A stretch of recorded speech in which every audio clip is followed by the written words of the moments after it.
Assalamualaikum warahmatullahi wabarakatuh. Media pembelajaran kelompok 7. Andri Prihatin, Dinda Fahdianti,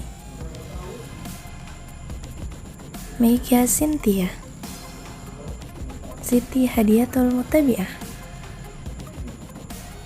Isma Widayanti. Oke, pada kesempatan kali ini kita akan membahas mengenai konsep dasar ilmu ekonomi. Adapun tujuan pembelajaran materi kita hari ini yaitu mampu mengetahui pengertian dari ilmu ekonomi, mampu menjelaskan jenis ilmu ekonomi, mampu menjelaskan biaya peluang, mampu menjelaskan pengertian kebutuhan, faktor-faktor yang mempengaruhi kebutuhan dan alat pemuas kebutuhan, serta mampu menganalisis jenis kebutuhan. Adapun materi pembahasannya yang pertama yaitu pengertian ilmu ekonomi, kemudian jenis ilmu ekonomi, biaya peluang, kebutuhan, faktor-faktor yang mempengaruhi kebutuhan, dan alat pemuas kebutuhan. Ilmu ekonomi adalah ilmu yang mempelajari bagaimana individu atau masyarakat memilih cara penggunaan sumber daya yang langka untuk memenuhi kebutuhan sebagai usaha mencapai kemakmuran.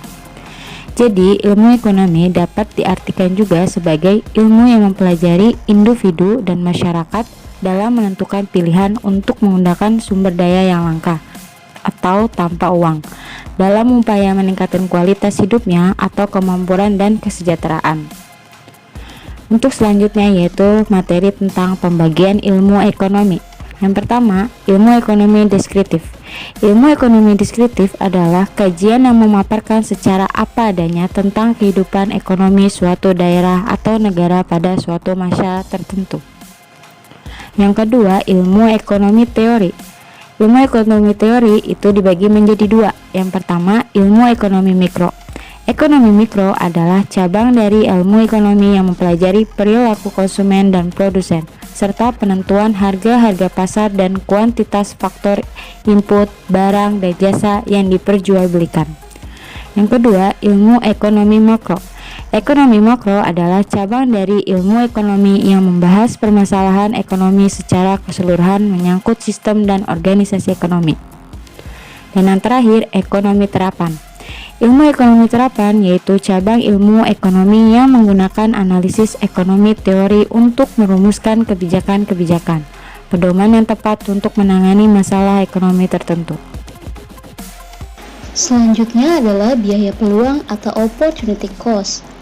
Biaya peluang disebut juga dengan biaya kesempatan, merupakan biaya yang timbul akibat dari mengorbankan kesempatan menggunakan barang dan jasa untuk tujuan yang lain. Biaya kesempatan atau biaya peluang dapat diartikan juga sebagai kesempatan yang hilang karena seseorang telah memilih alternatif. Batas kemungkinan produksi. Batas kemungkinan produksi menunjukkan jumlah maksimal alternatif kombinasi barang dan jasa yang dapat diproduksi oleh sebuah masyarakat pada suatu waktu ketika sumber-sumber daya ekonomi dan teknologi diperdaganggunakan sepenuhnya. Kebutuhan merupakan hal dasar yang diperlukan manusia untuk memenuhi kebutuhannya, karena akan berpengaruh kepada derajat kemanusiaan, misalnya makanan, minuman, pakaian, tempat tinggal, norma, dan agama. Jenis-jenis atau macam-macam kebutuhan menurut intensitas, menurut sifatnya, menurut waktu, menurut wujud, dan menurut subjek. Macam-macam kebutuhan itu yang pertama kebutuhan menurut intensitasnya, terdiri dari kebutuhan primer, kebutuhan sekunder, dan kebutuhan tersier. Kebutuhan premier ialah kebutuhan pokok, contohnya seperti sandang, pangan, dan papan. Kebutuhan sekunder merupakan kebutuhan yang bisa dipenuhi setelah terpenuhinya kebutuhan primer, seperti handphone, mesin cuci, televisi, kursi, dan lain sebagainya. Kemudian yang terakhir, kebutuhan tersier. Kebutuhan tersier biasanya diperuntukkan untuk kepuasan jiwa, seperti perhiasan, mobil mewah, atau rumah mewah.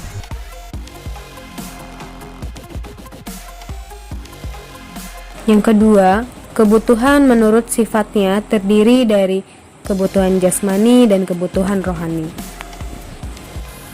Kebutuhan jasmani merupakan kebutuhan yang dibutuhkan oleh tubuh, seperti berolahraga, dan makan makanan yang bergizi. Dan kebutuhan rohani adalah kebutuhan yang dibutuhkan oleh spiritual kita, seperti melaksanakan ibadah. Yang ketiga, kebutuhan menurut waktu, terdiri dari kebutuhan sekarang dan kebutuhan masa depan. Contoh kebutuhan sekarang yaitu seperti obat yang diperlukan oleh orang yang sakit. Sedangkan kebutuhan masa depan seperti tabungan pendidikan di masa yang akan datang. Kebutuhan menurut wujud terdiri dari kebutuhan material atau benda dan kebutuhan psikologis. Dan yang terakhir yaitu kebutuhan menurut subjeknya yang terdiri dari satu, kebutuhan individual atau kebutuhan perseorangan. Kemudian yang kedua, kebutuhan kelompok atau kebutuhan bersama. Faktor-faktor yang mempengaruhi kebutuhan, yaitu yang pertama, keadaan alam atau lingkungan. Bagi orang yang tinggal di daerah pegunungan akan berbeda dengan kebutuhannya orang yang tinggal di daerah pantai. Hal ini menunjukkan keadaan alam atau lingkungan berpengaruh terhadap pembentukan kebutuhan orang yang menempatinya. Yang kedua, pendidikan. Tingkat pendidikan masyarakat akan menentukan kebutuhan apa yang dibutuhkan dalam masyarakat tersebut. Selanjutnya, agama. Kehidupan beragama seseorang atau kelompok masyarakat juga akan dapat menimbulkan kebutuhan yang beragam, bergantung pada agama yang dianutnya. Dan yang keempat, adat istiadat. Adat istiadat atau tradisi masyarakat juga berpengaruh terhadap pembentukan kebutuhan masyarakat, misalnya tradisi upacara perkawinan dan tradisi mudik lebaran.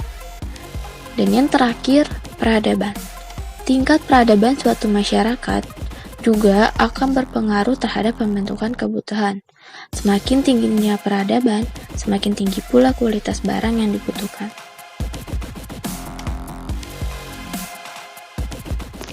Alat pemuas kebutuhan dibagi menjadi 4. Pertama, berdasarkan kegunaannya. Kedua, berdasarkan bagaimana cara memperolehnya. Ketiga, berdasarkan hubungan dengan barang lain. Dan yang keempat, berdasarkan pengaruhnya terhadap proses produksi. Alat pemuas kebutuhan berdasarkan kegunaannya terdiri dari barang konsumsi dan barang produksi. Sementara alat pemuas kebutuhan berdasarkan bagaimana cara memperolehnya terdiri dari barang ekonomi, barang bebas, dan barang elit. Alat pemuas kebutuhan berdasarkan kehubungan dengan barang lain terdiri dari barang subsidi dan barang komplementer. Dan alat pemuas kebutuhan berdasarkan pengaruhnya terhadap proses produksi terdiri dari barang mentah, barang setengah jadi, dan barang jadi. Oke, itulah tadi materi-materi yang sudah kami paparkan. Semoga bermanfaat. Assalamualaikum warahmatullahi wabarakatuh.